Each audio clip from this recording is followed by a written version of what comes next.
Hi friends, welcome to Mann vaasam channel. இன்னைக்கு நம்ம சேனல்ல பார்க்க போற ரெசிபி ஒரு ஸ்வீட் ரெசிபி தாங்க. அதுவும் கேரளா ஸ்டைல் உன்னியப்பம் செய்ய போறோம். அதுக்கு 1 கப் நான் பச்சரிசி எடுத்துக்கறேங்க.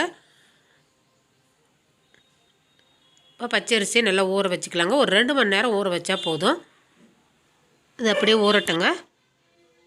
இப்போ ஒரு panல இப்போ நம்ம எந்த கப்ல அரிசி எடுத்தோமோ அதே கப்ல வெல்லம் எடுத்துக்கலாங்க. 1 கப் வெல்லம் சேர்த்துக்கலாம். 1 கப் வெல்லத்துக்கு 1 கப் தண்ணி சேர்த்துக்குங்க. இப்போ நம்ம வெல்லத்தை கரைச்சி எடுத்துக்கலாங்க.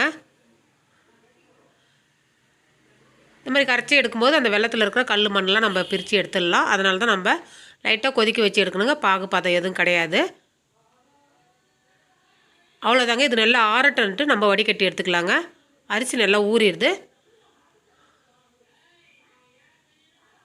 இப்போ ஒரு மிக்ஸி ஜாரில் போட்டு அரைச்சி எடுத்துக்கலாங்க. அது கூடவே ஒரு 3 ஏலக்காய் சேர்த்துக்கிறேங்க. இது கூடவே 2 வாழைப்பழம் சேர்த்துக்கிறேங்க. இதில் தேங்காய் அரை மூடி சேர்த்தங்க. அது ஸ்கிப் ஆகிடுது வீடியோ. அதையும் அரை மூடி தேங்காய் சேர்த்துக்குங்க. இது கூடவே நம்ம காய்ச்சி வச்சுருக்கிற வெள்ளை தண்ணியை நம்ம வடிகட்டி எடுத்துக்கலாங்க.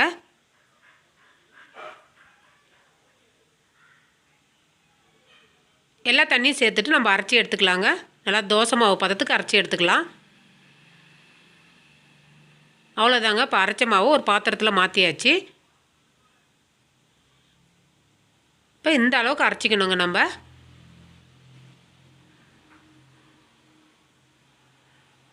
இது கூடவே 1/4 டீஸ்பூன் சுக்கு பவுடர், ஒரு பிஞ்சு உப்பு சேர்த்துக்குங்க. அப்போ தான் நல்லா சுவையாக இருக்கும். இது பார்த்திங்கன்னா தேங்காவை பல்லாக நம்ம கீறிட்டு நெய்யில் வறுத்து நம்ம சேர்த்துக்கிறோங்க. உன்னியப்பத்தில் இது மாதிரி செய்யும்போது சாப்பிடும்போது நல்லா சூப்பராக இருக்கும். எள்ளு 1 டேபிள் ஸ்பூன் அளவுக்கு எள்ளு சேர்த்துக்குங்க. நான் கருப்பு எள்ளு சேர்க்குறேன். நீங்கள் வெள்ளை எள்ளு இருந்தால் கூட சேர்த்துக்கலாங்க. எல்லாத்தையும் சேர்த்துட்டு நல்லா கலக்கி விட்டுருங்க. அது கூடவே 1 டீஸ்பூன் அளவுக்கு சமையல் சோடா சேர்த்துக்குங்க. நம்ம வாழைப்பழம்லாம் சேர்த்துருக்கிறதுனால சாஃப்டாகவே வருங்க. நல்லா பஞ்சு போல் உங்களுக்கு உன்னியப்பம் கிடைக்கும். அவ்வளோதாங்க. ஒரு மூடி போட்டு ஒரு 2 மணி நேரம் அப்படியே ஊறட்டுங்க. 2 மணி நேரம் கழித்து பாருங்கள். நல்லா மாவு நல்லா உப்பி இருக்குது. கெட்டியாகவும் ஆகிடுதுங்க. நம்ம போட்ட பொருள்லாம் கொஞ்சம் தண்ணியை உறிஞ்சிக்கும். எள்ளுலாம் சேர்த்தோம் இல்லைங்களா, அது கொஞ்சம் தண்ணி உறிஞ்சிக்கும். அவ்வளோதாங்க. இப்போ எண்ணெய் சூடு பண்ணி வச்சுருக்கிறேன். நம்ம ஊற்றும் போது நல்லா கரண்டி போட்டு கலக்கிட்டு கொஞ்சம் கொஞ்சமாக எடுத்து ஊற்றுங்க. ஒரு அப்பம் வந்து மேலே எழும்பி வந்ததுக்கப்புறம் மறு அப்பம் செய்யுங்க. ஏன்னா ஒன்றோட ஒன்று ஒட்டிக்கும். நல்லா புஷ்ஷுன்னு கிளம்பி வருது பாருங்கள். சூப்பரான உன்னியப்பம், நல்லா சாஃப்டான உன்னியப்பம் கிடச்சிருக்குது. அவ்வளோதாங்க.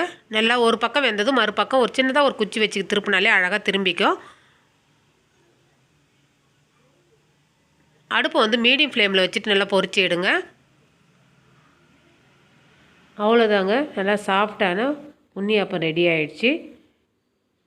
இந்த ரெசிபி பிடிச்சிருந்ததுன்னா மண் வாசம் சேனலை லைக் பண்ணுங்கள், ஷேர் பண்ணுங்கள், கமெண்ட் பண்ணுங்கள், சப்ஸ்கிரைப் பண்ணுங்கள். பக்கத்தில் இருக்கிற பெல் ஐக்கானை கிளிக் பண்ணுங்கள். தேங்க்யூ.